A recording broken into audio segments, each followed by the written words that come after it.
Hi guys, कैसे हो सभी। आई होप अच्छा होंगे।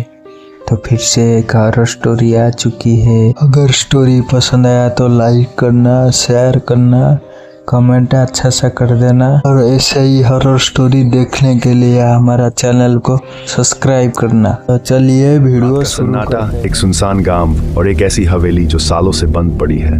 लोग कहते हैं कि उस हवेली में कुछ ऐसा छिपा है जो जीवित नहीं, पर फिर भी साये की तरह हर आने जाने वाले को अपनी गिरफ्त में ले लेता है। यह कहानी है चार दोस्तों की जो एक साहसिक रोमांच की तलाश में उस हवेली में कदम रखते हैं, बिना ये जाने कि उनकी जिंदगी का सबसे डरावना पल उनका इंतजार कर रहा है। हर कदम पर रहस्य, हर साये में डर और हर सांस के साथ बढ़ता हुआ खौफ। क्या वे इस हवेली के रहस्य को सुलझा पाएंगे या फिर वे भी उन अनगिनत लोगों की तरह गायब हो जाएंगे जिनका कोई अता पता नहीं चला। ये कहानी आपको डर के उस माहौल में ले जाएगी जहां हर पल एक नया खौफ पैदा करता है। सर्दियों की एक ठंडी रात थी। उत्तराखंड के एक छोटे से गांव कालागढ़ के बाहरी छोर पर एक पुरानी हवेली थी जिसे लोग काल भवन कहते थे। यह हवेली पिछले 50 सालों से बंद थी। गांव वाले इसका नाम लेने से भी डरते थे। कहते थे कि जो भी इस हवेली में गया वह कभी वापस नहीं लौटा। फिर भी चार दोस्त रोहन, प्रिया, अंकित और नेहा ने इस हवेली को अपने साहसिक रोमांच का हिस्सा बनाने का फैसला किया। रोहन एक यूट्यूबर था जो अपने चैनल के लिए डरावनी जगहों की खोज करता था। प्रिया, उसकी गर्लफ्रेंड, एक फोटोग्राफर थी जो रहस्यमयी जगहों की तस्वीरें लेना पसंद करती थी। अंकित, रोहन का बचपन का दोस्त, एक जिज्ञासु और बिंदास लड़का था जो हर चुनौती को स्वीकार करता था। नेहा, प्रिया की कॉलेज की दोस्त, एक रिसर्चर थी जो पुरानी कहानियों और इतिहास में रुचि रखती थी।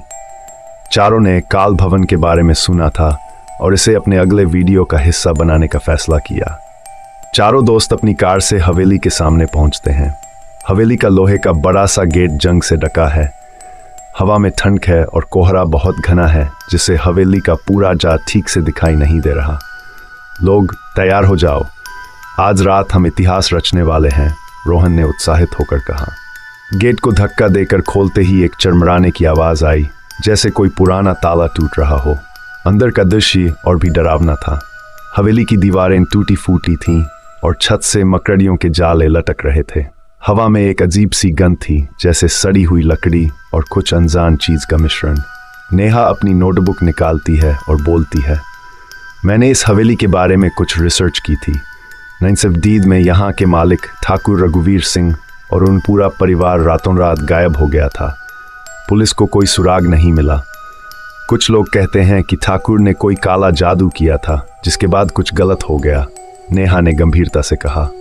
अंकित ने नेहा की बात पर प्रतिक्रिया दी, बकवास, ये सब गांव वालों की बनाई कहानियां हैं, चलो अंदर चलते हैं, अंकित ने तिरस्कार दिखाते हुए कहा। चारों ने हवेली के मुख्य हॉल में कदम रखा। रोहन का कैमरा हर कोने को रिकॉर्ड कर रहा था। तभी प्रिया ने एक पुराने चित्र को देखा जो दीवार पर टंगा था। उसमें एक परिवार था, एक अधेड़ उम्र का पुरुष, उसकी पत्नी और एक छोटी लड़की। लेकिन चित्र में कुछ अजीब था। लड़की की आंखें खाली थीं, जैसे किसी ने उन्हें काले रंग से पोत दिया हो। ये क्या है? प्रिया ने भयभीत होकर पूछा। शायद कोई पुराना चित्र है, रोहन ने कहा, लेकिन उसकी आवाज में भी हल्का डर था। हॉल के बाद वे एक लंबे गलियारे में पहुंचे। गलियारे के दोनों तरफ कमरे थे जिनके दरवाजे बंद थे। हर कदम के साथ फर्श की चरमराहट गूंज रही थी। तभी अंकित ने एक कमरे का दरवाजा खोलने की कोशिश की।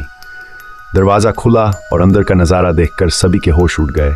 कमरे की दीवारों पर खून से लिखे हुए कुछ अजीब से प्रतीक थे।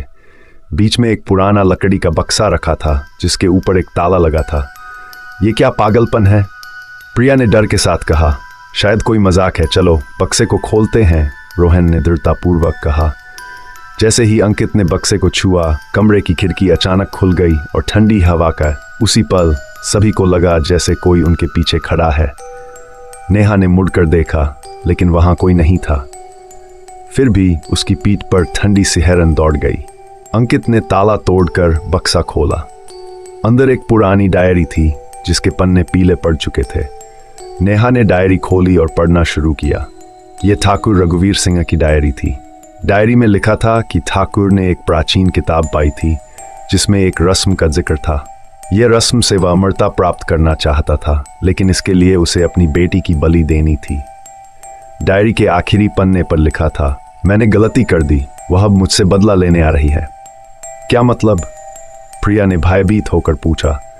तभी गलियारे से एक बच्ची के रोने की आवाज आई। आवाज इतनी करुण थी कि चारों के रोंगटे खड़े हो गए। फिर अचानक कैमरे की स्क्रीन पर एक छोटी लड़की का साया दिखा, जिसकी आंखें खाली थीं। ये वही लड़की है जो चित्र में थी। प्रिया चीख पड़ी, भयभीत होकर। चारों भागकर हवेली के मुख्य हॉल की ओर दौड़े, लेकिन रास्ते में गलियारा जैसे बदल गया था। दीवारें अब और भी टूटी हुई लग रही थीं और हर कोने से अजीब सी फुसफुसाहट सुनाई दे रही थी। तुमने मुझे छुआ, तुम मेरे हो, ये शब्द बार बार गूंज रहे थे। हमें यहां से निकलना होगा, अंकित ने दृढ़ संकल्प के साथ कहा। लेकिन गेट जिसे वे अंदर आए थे अब बंद था। कितना भी जोर लगाने पर वह नहीं खुला। तभी हॉल की छत से एक जोरदार आवाज आई, जैसे कोई भारी चीज गिरी हो। रोहन ने ऊपर देखा और चीख पड़ा। छत पर एक काला साया खड़ा था, जिसके चेहरे की जगह बस अंधेरा था। हमें उस बक्से को वापस बंद करना होगा। रस्म पूरी नहीं हुई थी, इसलिए वह आत्मा अभी भी यहीं है, नेहा ने चिंता से कहा। चारों उस कमरे की ओर भागे जहां बक्सा था, लेकिन अब कमरा पूरी तरह बदल चुका था। दीवारों पर खून से लिखे प्रतीक अब चमक रहे थे, जैसे जीवित हों। बक्से के पास पहुंचते ही वह साया फिर से प्रकट हुआ। उसकी खाली आंखें चारों को घूर रही थीं।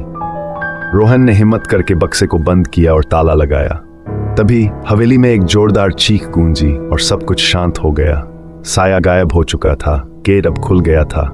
चारों ने बिना पीछे मुड़े हवेली से बाहर भाग लिया। अगली सुबह चारों ने उस रात की रिकॉर्डिंग देखने का फैसला किया, लेकिन कैमरे में कुछ भी रिकॉर्ड नहीं हुआ था। सिर्फ एक फ्रेम में 5 लोग दिख रहे थे, 4 दोस्त और उनके पीछे एक छोटी लड़की जिसकी आंखें खाली थीं। उसके बाद चारों ने कभी उस हवेली का जिक्र नहीं किया, लेकिन रात को जब भी वे अकेले होते उन्हें लगता था कि कोई उनके पीछे खड़ा है, और कभी कभी उनके कानों में वही फुसफुसाहट सुनाई देती थी, तुम मेरे हो। ये कहानी हर पल आपको डर के माहौल में ले जाएगी और इसका रहस्यमय अंत आपके मन में कई सवाल छोड़ देगा। क्या आप हिम्मत करेंगे ऐसी हवेली में कदम रखने की? तो गाइस, स्टोरी यहीं पे ख़त्म होती है। अगर स्टोरी पसंद आया तो लाइक करना, शेयर करना, कमेंट करना। ऐसे ही हर स्टोरी देखने के लिए हमारा चैनल सब्सक्राइब करना। तब तक के लिए बाय दोस्तों।